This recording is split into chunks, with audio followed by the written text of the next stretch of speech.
ഇന്നത്തെ നമ്മുടെ റെസിപ്പി പഴവും തേങ്ങാപ്പാലൊക്കെ വെച്ചിട്ട് എളുപ്പത്തിൽ ചെയ്യാൻ പറ്റിയിട്ടുള്ള നല്ല ഹെൽത്തി ആയിട്ടുള്ള ടേസ്റ്റി ആയിട്ടുള്ള ഒരു റെസിപ്പിയാണ് കേട്ടോ. അപ്പോൾ നമുക്കിത് എങ്ങനെയാണ് റെഡിയാക്കി എടുക്കുക എന്നുള്ളതൊന്ന് നോക്കാം.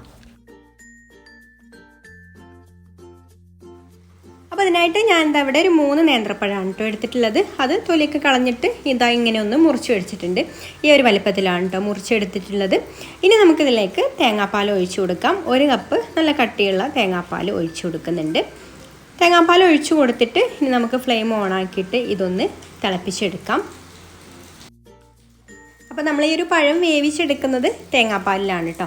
പിന്നെ നിങ്ങൾക്ക് ഈ വീഡിയോ കണ്ടിട്ട് ഇഷ്ടമായിട്ടുണ്ടെങ്കിൽ ഒന്ന് ലൈക്ക് ചെയ്യാൻ മറക്കരുത്. അതുപോലെ തന്നെ നിങ്ങളുടെ അഭിപ്രായങ്ങളൊക്കെ താഴെ കമൻറ്റ് ചെയ്യാം. പിന്നെ ഈ ചാനൽ സബ്സ്ക്രൈബ് ചെയ്യാതെ കാണുന്ന കൂട്ടുകാരാണെങ്കിൽ ഒന്ന് സബ്സ്ക്രൈബ് കൂടെ ചെയ്യണേ. ഇപ്പോൾ തേങ്ങാപ്പാൽ നന്നായിട്ട് തിളച്ച് വന്നിട്ടുണ്ട് കേട്ടോ. പഴം നമുക്ക് ഇടയ്ക്കൊന്ന് ഇതുപോലെ ഒന്ന് തിരിച്ചിട്ട് കൊടുക്കാം, പെട്ടെന്ന് തന്നെ ഇതൊന്ന് വെന്ത് കിട്ടാൻ വേണ്ടിയിട്ട്. അപ്പോൾ തേങ്ങാപ്പാൽ നമ്മളിതിൽ വറ്റിച്ചെടുക്കുകയാണ് ചെയ്യുന്നത്. അപ്പോൾ എല്ലാ പഴവും തിരിച്ചു മറിച്ചൊക്കെ തേങ്ങാപ്പാൽ വറ്റുമ്പോഴേക്കും ഇതൊന്ന് വെന്ത് കിട്ടാൻ വേണ്ടിയിട്ടാണ്. ഇപ്പോൾ തേങ്ങാപ്പാലൊക്കെ ഇതിൽ കംപ്ലീറ്റ് ആയിട്ട് വറ്റി വന്നിട്ടുണ്ട്. ഇനി നമുക്കിതിലേക്ക് മധുരത്തിന് ആവശ്യമായിട്ടുള്ള ശർക്കര പാനി ചേർത്ത് കൊടുക്കാം. ശർക്കര ഞാനൊരു 2 അച്ച് ശർക്കരയാണ് എടുത്തിട്ടുള്ളത്. ശർക്കര ഉരുക്കിയതിന് ശേഷം അരിച്ചെടുത്തിട്ടുള്ളതാണിത്. അത് മുഴുവനായിട്ട് തന്നെ ഇതിലേക്ക് ഒഴിച്ചു കൊടുക്കുന്നുണ്ട്. അപ്പോൾ ഒഴിച്ചു കൊടുത്തിട്ട് വീണ്ടും ഒന്ന് ഇത് വറ്റിച്ചെടുക്കണം. ഇനി നമുക്കിത് നന്നായിട്ടൊന്ന് ഇളക്കി കൊടുക്കാം. എന്നിട്ട് ഹൈ ഫ്ലെയിമിൽ വെച്ചിട്ട് തന്നെ ഇതൊന്ന് വറ്റിച്ചെടുക്കാം.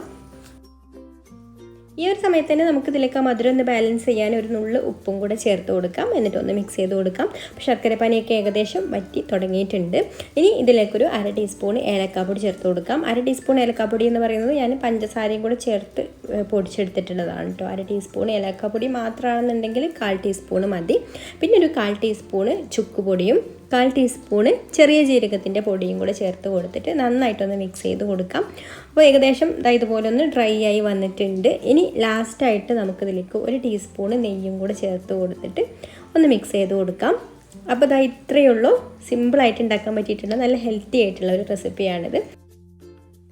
അപ്പോൾ ഇത്രയേ ഉള്ളൂ. നമ്മുടെ പഴനുറുക്ക് ഇവിടെ റെഡി ആയിട്ടുണ്ട്. ഇനി ഇത് ചൂടാറിയതിന് ശേഷം സെർവ് ചെയ്യാം. അപ്പോൾ ഇത് വേണമെങ്കിൽ പപ്പടം കൂട്ടിയിട്ട് കഴിക്കാം, അല്ലെങ്കിൽ നമുക്ക് വെറുതെ കഴിക്കാനാണെന്നുണ്ടെങ്കിലും നല്ല ടേസ്റ്റാണ് കേട്ടോ. കുട്ടികൾക്കൊക്കെ ഒരുപാട് ഇഷ്ടമാവും ഇതിൻ്റെ ഈ ഒരു ടേസ്റ്റ്.